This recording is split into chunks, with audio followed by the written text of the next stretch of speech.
people go around saying it's raining cats and dogs, but you don't expect cats and dogs to be falling out of the sky. Now, for heaven's sake. Tonight, Malcolm Fraser out of his corner swinging to open the final round of a bitter, some would even say nasty election campaign. You felt it was really necessary to frighten people. I'm frightened myself. Now, I just happen to think that that sort of approach is intrinsically silly, but also, and saddeningly, treats the electorate as juvenile. Bob Hawke too, with a lot to answer for. Can that new toned-down image really stand up to pressure? In grog, I was certainly less than pleasant. And I just made the decision, finish. It's been finished for 2.5 years. It will not return. I'm Yana Vent. I'm Ray Martin. I'm Ian Leslie. And I'm George Negus. Those stories and more, tonight on 60 Minutes. 5 days left until the election. 5 days with hundreds of thousands of voters still not sure which way to turn. But tonight, perhaps, should help at least some of you make up your minds. We'll be spending the whole program with Mr. Fraser and Mr. Hawke, two political giants coming out of their corners for the final round of a very tough, some would even say nasty prime ministerial bout. Mr. Fraser, with a week to go to polling day, there are probably hundreds of thousands of people out there who believe that ultimately they can't trust you, that when the political chips are down, you've told lies. How does that leave you feel? Well, it doesn't happen to be correct. But the performance that you've given this week could only be regarded as a rather liberal use of the truth so far as your opponent's policies are concerned. Not at all. So you don't think that this election has come down to a question of truth and honesty in politics? This election has come down to the basic policies of the Australian Labor Party compared to the policies of the government. And I think in all elections people use graphic language, but nobody expects Mr. Hawke to get on a charger and with a couple of 6 guns and go and take money out of a bank. And, you know, it's a bit ludicrous to interpret remarks in that sense. But what is important for people to understand is that whatever is the problems in the Australian economy at the moment, a Labor Party would want to spend in the first year $4,000 million more, and that's a great deal of money. Now, where's it going to come from? They've committed themselves not to get it from direct or indirect taxation, and therefore, in broad terms, companies aren't very profitable, so there's no money to be picked up there. It has to come from the banking system, from the financial system.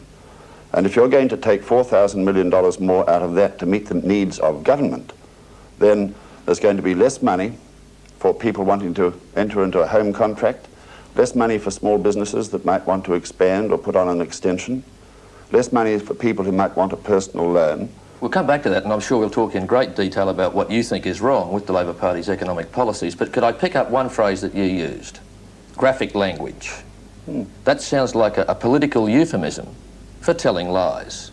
Well, what do you mean by graphic language? Because that's what people have seized on this week. Oh, it's what you're seizing on. It's colourful language, but it comes very much to the point. You see, the Labor Party in their platform document, leave aside what Mr. Keating might have said, but the Labor Party in their platform document says very clearly that they want sufficient control, you know, hope you listen to these words very carefully, sufficient control over the country's savings, to fund their priority programs. Now, what are the country's savings? That's not something amorphous. The country's savings are the savings, they're the words of the platform. They weren't my words. Control was the word of the platform, not my word. But your words were that they would rob people's savings, and those savings look, I've said that. That's graphic language. But are you sorry that you said it now, considering the reaction? Look, it's brought people's attention to the central point of this issue. People, if it's raining heavily, which I wish it would, people go around saying it's raining cats and dogs, but you don't expect cats and dogs to be falling out of the sky. Now, for heaven's sake. They say they want to control... You're saying you did it for dramatic effect. Other people would say that you did it to scare the living daylights out of people. I've read that Socialist Manifesto, and I'm very, very fearful indeed for the future of this country, for the future of all Australian children, if it ever comes to be implemented.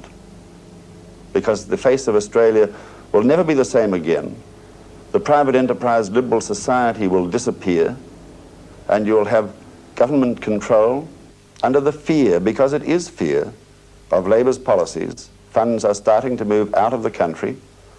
Some interest rates have started to rise in the money markets, and activity is just stopping.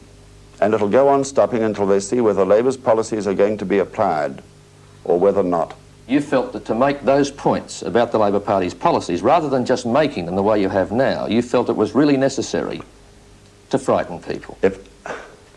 I'm frightened myself at the But you realise consequences. that people did react with fright to what you said. I know, but if I say I'm frightened myself at the thought of those policies being applied to Australia and the consequences for this country and all the interventions and controls, and they're not just talking about large corporations. You say that if Labor were elected, their accord with the unions, which you regard as a socialist manifesto, would amount to union government in this country. In a few words, why? Let me make 2 points about it. The policies in this document, according to the document, are agreed between the parties. If they're agreed, they presumably can't be torn up by one of the parties, and therefore modifications have to be agreed. That's one point. The other point is that while most of this document binds the Labour Party and the union movement, there's one significant sentence which applies to the Labour Party alone. The Labour Party must be accommodating in its policies and supportive. It clearly means that the Labour Party must come to terms with union leadership, and that is a sellout of the Australian people. Is that a serious statement that you believe this country will be run by the unions, by the Laurie Carmichaels and John Halfpennies of this world? They would have much too much influence if there were a Labour government. I've had people saying to me over the last 2 or 3 days that if Labour wins this election, they're new Australians, but they might have been here 20 years, 30 years, but not born here. They understand what this socialist manifesto means, and they're not going to sit around and see it happen. They said they've seen it happening in other countries. So I guess that you would disagree with any suggestion that when Malcolm Fraser gets into trouble politically, when the polls are going against him, when he's up against a tough opposition leader, he resorts to the time-worn tactic of commie can kicking to scare people out of voting for Labor. It's not time-worn. I think you ought to understand that, I could put it in the form of a question, but you wouldn't want to answer. There hasn't been a communist union leader in this or any other country that has ever come to a consensus that has been good for the democracy of that country. There have been liberal-minded people in countries which are now communist who believed that they could work with communists, but have ended up by finding that they would be either buried by them or swamped by them. In other words, you're saying if Bob Hawke thinks he can get along to the benefit of the country with people like Laurie Carmichael, he's kidding himself. Yes, look. You really expect that people are going to believe that a tired old, self-confessed communist who grows roses and listens to classical music and is quite ill is really going to push Bob Hawke around? Do you think people believe that? That sounds like an apologia for what happened in Czechoslovakia, for what happened in... Do you think that there are many Australians who believe Laurie Carmichael can push Bob Hawke around? Have you... Is there anything you want to say before I answer the question? No, that is the question. Well, yes, but I thought you'd asked it before, and then you sort of stated it again. I wanted to make sure you'd said all you'd wanted to say. The communists believe very strongly in their ideology. They always have. This socialist manifesto gives them an entree into putting controls on so many sections of the Australian community that they never would have got it in 1,000 years through the normal democratic processes in this country.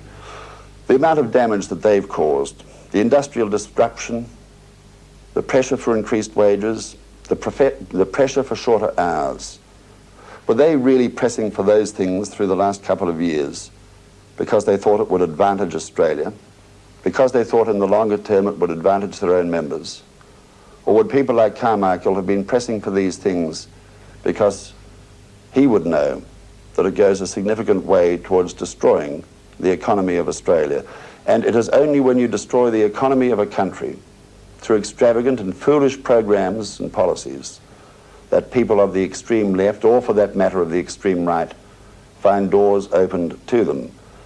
And if you're prepared to sit there and say somebody who professes to communist ideology doesn't really mean it. No, I didn't say that. Well, you implied that. Now, I asked you whether or not you really thought... You said a tired, old, self-confessed communist, as though it didn't matter. Now, the question if I could, Mr. Fraser, the question I asked you was whether or not you thought Australians believed that a man like Bob Hawke is going to get pushed around by Laurie Carmichael. The simple shorthand answer to that is collectively the union leaders will, and this document binds any Labour administration to being pushed around, because it says that the Labour Party must be accommodating and supportive. As a general rule, do you agree with Andrew Peacock's contention that it's impossible for any politician to give his words a gold-plated guarantee that his policies are going to work? You can give a guarantee, in my view, that the policies are right for the present. You can give that kind of guarantee. Am I correct in recalling that in your policy speech you said that in fact economic recovery was certain under a Fraser government? Yes. So you wouldn't resolve from that, despite the fact that people are now saying we wouldn't mind it if politicians were a little more realistic about things. But if our policies are applied, economic recovery will come, because Australian industry will become competitive again. In a way, I find it difficult to understand why we're even sitting here talking in an election campaign situation, because if you can be believed, if your policies are right, and as you say, they're working, why are we having an election anyway? I think you might have forgotten that the Shell refinery was shut, that the oil industry was getting into a situation where the whole of Australia was going to be brought to its knees again. The oil industry unions were pushing very hard for a further 8% wage round. That had been given very, very strong support by the Deputy Leader, Mr. Byrne, who had said that they were justified in going on strike. And if he didn't incite it all, he gave massive support to that particular movement. Is that the reason for the election, pure and simple? Well, the reason for the election had been spelled out very plainly. Can we talk about the double dissolution aspect of the election? Can we clear up one thing in relation to that? Is it now the case that you will not introduce any increase in sales tax if you're re-elected? I made it perfectly plain in relation to essential items in answer to a question that the answer is no, because there are major issues in this campaign, and the important, and we didn't want them confused. Isn't it true, though, that there were 9 out of the 13 bills related to the introduction of that increased sales tax, and that's what you went to the Governor-General about, and now you're telling us you're not even going to introduce that extra sales tax? The double dissolution bills are a trigger, a technical trigger in terms of the Constitution itself.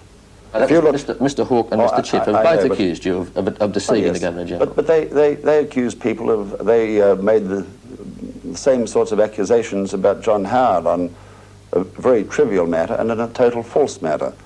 And these are accusations. If people want to make them, so be it.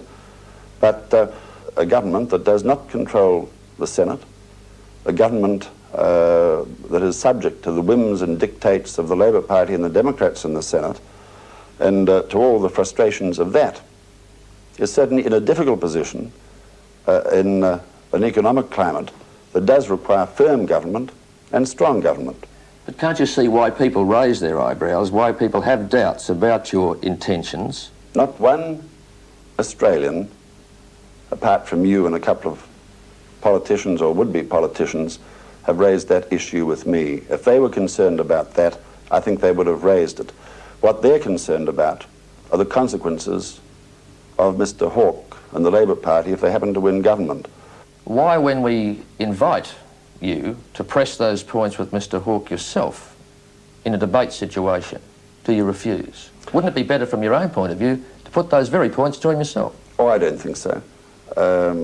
He runs his campaign, I run my campaign, and... Not scared to meet him in public? I challenged Mr. Whitlam. He didn't bother to meet me. That was when you were Leader of the Opposition, which is the significant point, surely. And the attitude changes when people become Prime Minister. Oh, yes, it is. But the significant point is that Prime Ministers don't really meet leaders of the opposition. But Mr. Whitlam didn't. You wouldn't be frightened of debate, Bob Hawke? He says he's not scared of you. Are you scared of meeting him publicly? Not at all. But you won't do it nevertheless. Not at all. We'll hear more from Malcolm Fraser later in the program. But after this break, Bob Hawke. Bob Hawke. He's got a lot of things to answer for as well. For example, take that quieter, more statesman-like personality of his. Is it for real? I have a very, very deep sense of responsibility about being leader of the opposition and being the alternative Prime Minister of this country. And I am calling upon those elements within my makeup which I think are relevant to the discharge of those responsibilities. So the leopard's changed his spots? Well, George, that, with respect to you, is an unintelligent interpretation of just what I've said. I didn't say that I have changed my spots. I said, I repeat it, and I think you'll understand it, I say of yourself, do you think that you have just got one strand to your makeup? I haven't. I've got a whole range of elements. And I repeat, so that I think you can understand it without a, with respect to cheap interpretation, which you say has changed his spots. I'm saying I have a deep responsibility in my new position. I'm calling upon those resources that I believe I have within me, which are relevant to the discharge of those responsibilities to myself, to my party, and to the people of Australia. Could I refer to something in your own official biography? You can do what you like, George. And I'm quoting not George Negus, not Malcolm Fraser, but in fact Sir John Crawford. Yes, and I hope you'll, and you're going to quote all of it. A very prominent Australian. But you're going to quote all of what he says? Well, I'll quote this, and you tell me whether this is sufficient to make the point about whether or not Bob Hawke can stand the pressure. And then, George, just for your own edification, if not for the edification of viewers, I hope you'll read the whole of the quote. But well, go on, you use the quote that you want. I will. Good. I'm sure that you'll correct me if you think I haven't quoted it properly. No, George, I'm quite prepared to let you do what you like. Sir John Crawford said this: "My fear, and I choose my words advisedly, is that the strain of office would prove too much for Bob Hawke, as in my view it did for John Curtin." Well, all I can say is this, that the greatest Prime Minister in the history of this country, not by that much, but by a mile, was John Curtin. Undoubtedly the man that you admire most, probably, in Australian politics. Not probably, without any question. Now, John Crawford knows that when he said the strain proved too much for John Curtin, what he meant was that finally John Curtin died because he gave himself totally to the job.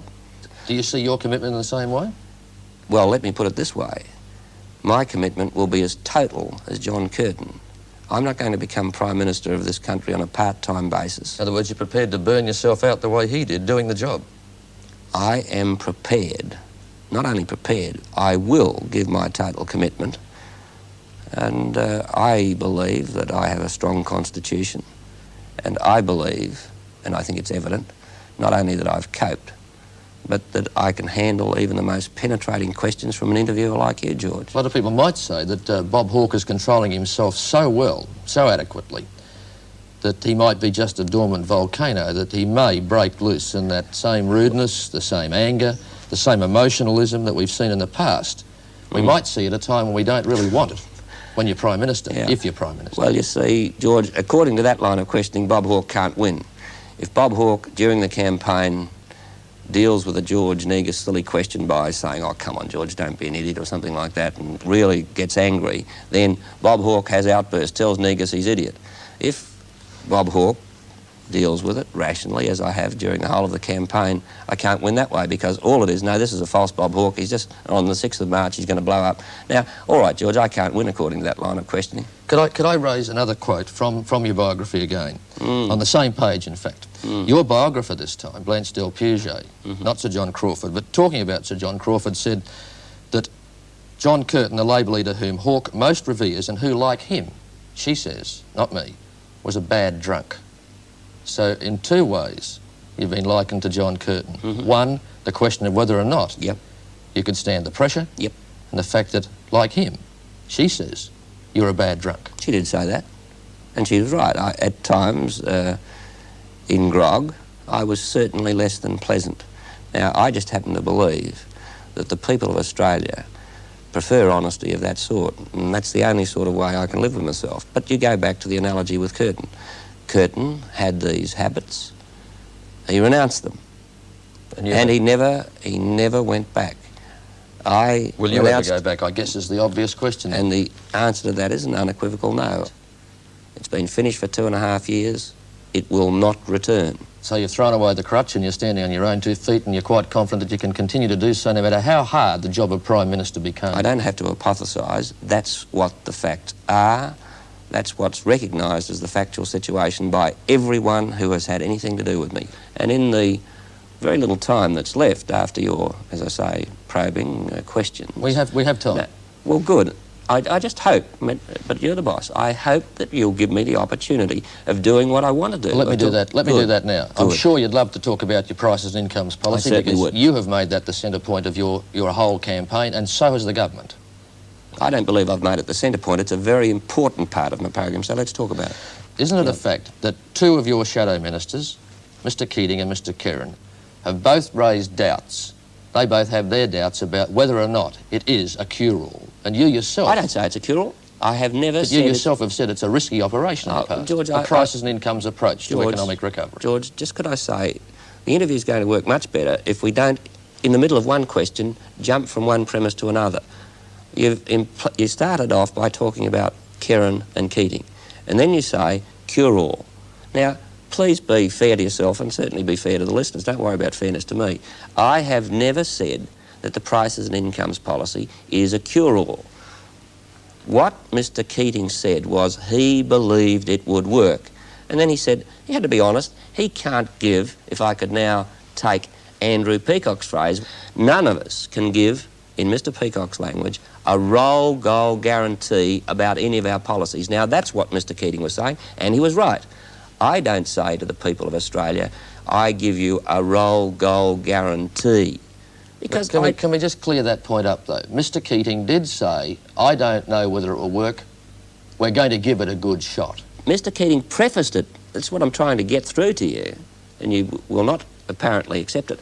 He prefaced it, George, by saying that he believed it would work. And then, honestly, he said, I can't tell you about this or about any of our policies. I can't say when you're dealing with human beings, with ordinary Australian men and women, where their emotions are involved, their interests involved. He said, I can't guarantee that all of our policies will work.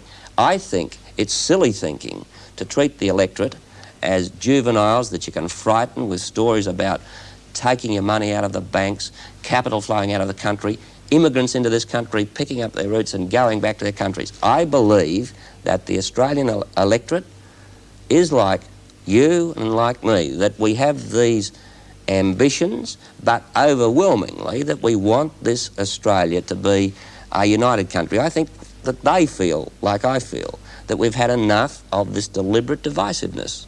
Are you asking me to accept that people who have been traditional enemies, business and labour in this country, simply because Bob Hawke is standing in between them, will suddenly get on overnight? George, I don't believe that they have been traditional enemies. And I'm not really asking George Negus to believe anything, because George Negus is running a program. Now, I'm simply saying, George, that as distinct from you and the Prime Minister, I have faith in the trade union movement. I have faith in the business community. If you want to be, for the purposes of your program, sceptical about Australian men and women in business, that they tell me one thing but they're really meaning another, George, you're entitled to that scepticism. I don't share it. Is the reality that Bob Hawke is a socialist? The reality is that Bob Hawke is a social democrat who accepts the policies of this party. I have long since, George, given up the belief that there is some particular ism which can cure the ills of a society. I don't think, George, that there is any ism. I believe deeply, however, in the principles of social democracy, if you want to call it democratic socialism. I'm not hung up about that. They are the words that are used there. Words never cure anything. What cure the ills of a society is the elimination of confrontation, of divisiveness, which have been deliberately fostered in the last 7 years in this country. Why has there been so much concentration in this election campaign by the Labor Party, not on the Labor Party, not on Labor policies, but on Bob Hawke? Bob Hawke bringing Australia together. Not the Labor Party bringing Australia together, but Bob Hawke bringing Australia together. Sure, that's understandable, George. It's not only true in this country, but as you know, I mean, you do go overseas occasionally, George, I've noticed. You know, it happens in all countries that there's a concentration on the leader. But isn't there a particular reason for that in the case of the Labor Party? Because you became the leader of the Labor Party, because the party hierarchy and members of the parliamentary party believed that Bob Hawke could win this election, even if Bill Hayden or even the Labor Party itself couldn't. George, in your detailed analysis of what happened, you left out one important factor, and he should be remembered. I remember him. Bill Hayden. In a very courageous decision, Bill Hayden said that he believed, excuse me, that he believed that the change should take place. It wasn't all these other people alone. It was Bill Hayden said that he thought it was the best thing that should happen. And I respect him enormously for it. Now, once I've become the leader of the party, and in the unique circumstances that at exactly the same time as I become leader, the election is announced, don't you think it inevitable that in that historically unique situation there is going to be a concentration upon myself? But let me make this point. We don't have to be hypothetical about this. I don't think I've got a monopoly of wisdom. I don't think the Labor Party's got a monopoly of wisdom. And I give the people of Australia this undertaking. Not only as leader of a Labor government will I bring my people together in government, but I'm going to try and use the best talents and the contributions that are available from within the opposition. I don't think that the Labor Party's got a monopoly of wisdom, and I will be governing with my party and with my colleagues in a way which will increase the opportunities of the Liberal and National parties in the Parliament to make constructive contributions to the debates, to the formation of legislation. We'll be trying to use their best talents constructively. I don't think that they're all wrong. I think they've got a lot of talent, and we'll attempt to use it. In the same way, I'll try and use the talent of the trade unions and of employers. I mean, that's what this country needs. I remind you, George, we are now only 17 years away from the end of the 20th century. This election is about what sort of country we're going to be, whether we're going to be divided, fighting one another, or whether we're going to have government which is going to try and use the talents of all the parties. Just about only once in this election campaign have you got stroppy with an interviewer, and he suggested that you had Bill Hayden's blood on your hands. I hope I'm not going to be accused of being impertinent if I raise the question of Bill Hayden. No, I raised it myself, George. You're second cab off the rank. And you said, in fact, that you respected him for what he did. Yes. Have you always held this respect for Bill Hayden? I've always respected the capacities that the man had. He was without doubt one of the great successes of the Whitlam government. I've believed always, and I've said publicly and privately, that he's had very great talents.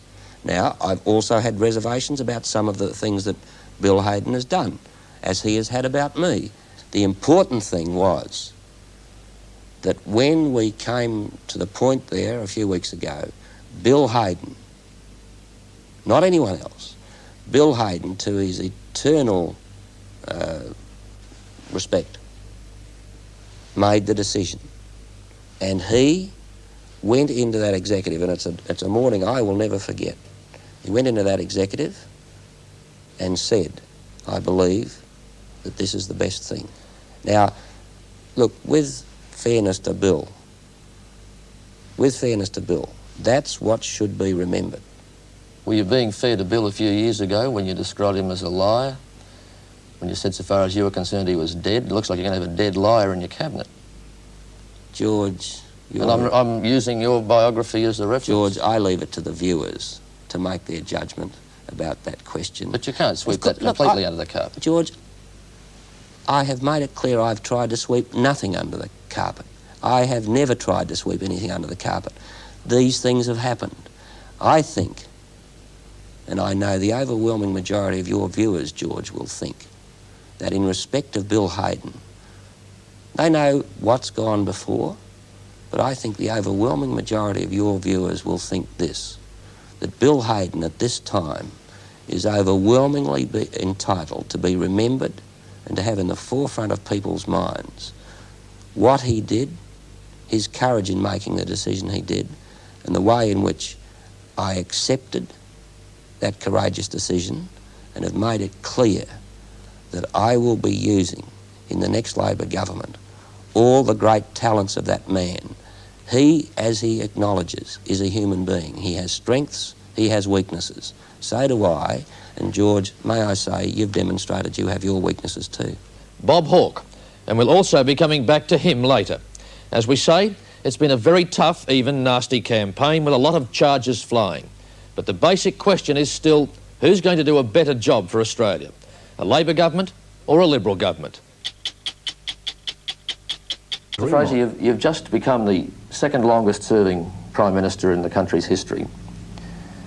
Do you think you've got it in you, health-wise and otherwise, to make up the other 11 years that you've got to catch up to Sir Robert Menzies? Oh, I think those may have been quiet at times.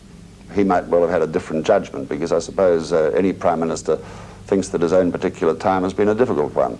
I don't know that that's a record that I think Sir Robert will carry. It's a banner that I think he's going to bear. I don't really see anyone overtaking him in relation to that. So when Andrew Peacock fancies himself as a big show in 1988, he might not be too far off the mark. He seems to feel that even if you win, you won't be around much longer after that. Well, I don't know what you would wish, George, but 1988 is quite a long way off March 1983. It's another 5 years on, isn't it? So 5 years, you think you could last that long? Election. Because people have expressed doubt about your physical capacity. Oh, my political enemies will express doubts about everything. That's one of the things I suppose a Prime Minister's there for. And therefore... So how is your health? How would you describe your health? It's fine. It's fine. Up to the pressures? Is yours good? Okay. Good. But up to the pressures of being Prime Minister, I mean, I don't have to have those sort of pressures, which I guess is what I'm getting at. People would wonder about your ability to withstand the continual pressure of the job. I doubt if too many people would. I worked it out the other day, and I found that I'm doing half many trade unionists working week every day. So you're doing a 40-hour day? No, I said half. Oh, a 20-hour day? I said many. It's actually about, I think, about 18 hours. There are many people who only work 36 hours. They should be working longer, but still. You're still enjoying it? Yes, very much. Were you caught unawares by the change in Labor Party leadership? Were you preparing for an election against the Labor Party with Bill Hayden as leader? Oh, it was obvious from the moment Lionel Bowen deserted Mr. Hayden very, very publicly that Mr. Hayden's days were not just numbered, his hours were numbered. I know that this election has been characterised by name-calling and nitpicking and mudslinging of one form or another, and I'm not naming any names. But do you think you can stretch your imagination for long enough to point to even one tiny facet of Mr. Hawke that you find admirable? Oh, he's very persistent in seeking this job. And you find that admirable, that he is persistent? Well, persistence is a quality, I think, to be admired, yes. And what do you think are the most glaring weaknesses that Mr. Hawke has that people should be wary of? Oh, no, if I answer that question, I'll immediately be accused of denigration. And a point needs to be made, I think. It's fair enough to talk about a person's record, the record of his public life, what he's done, because that's part of the qualifications for a job. People are, and you've done it yourself, saying things about my record in public life all the time, if you're not doing it directly or implying it in questions. And that's fair enough, and people can't grumble and growl at that. Now, one of the things the Labor Party has tended to do is whenever anything untoward has been pointed out in relation to the Labor Party or Mr. Hawke, they cry foul. And let me give you a couple of examples. And maybe this is something you should also press Mr. Hawke in relation to. We should do it yourself. Well, I do publicly. I only wish the media would pick it up a bit more. When he was president of the ACTU, which was over a period of 11 years, days lost through industrial disputes rose by over 3 times to 34 million man days. And it had been less than 1/3 of that during the previous 11 years. Now, that's not a particularly good record. What you seem to be saying is that if people look very carefully at Bob Hawke's record, then his popularity is misplaced, because at the moment he's way in front of you at that level. Oh, yes. But So you think Australians are misconceived about that? So has Mr. Hayden often been, for that matter. I was 29% in one poll and ended up with a majority of 50%. Doesn't bother you in the slightest, does it, the poll results? You can't. Well, let me take another example, if I may. And maybe you should press Mr. Hawke in relation to this. I'm beginning to feel like a messenger. Well, why not? A go-between. You see, governments have to make up their mind what's right for Australia, what's right for our security, what's right for the stability of this country. And we made up our minds that we would send troops to take part in a multinational force in the Sinai. We all know Mr. Hawke's deep commitment to Israel, and I respect him for that. I would have expected him also to support what we had done.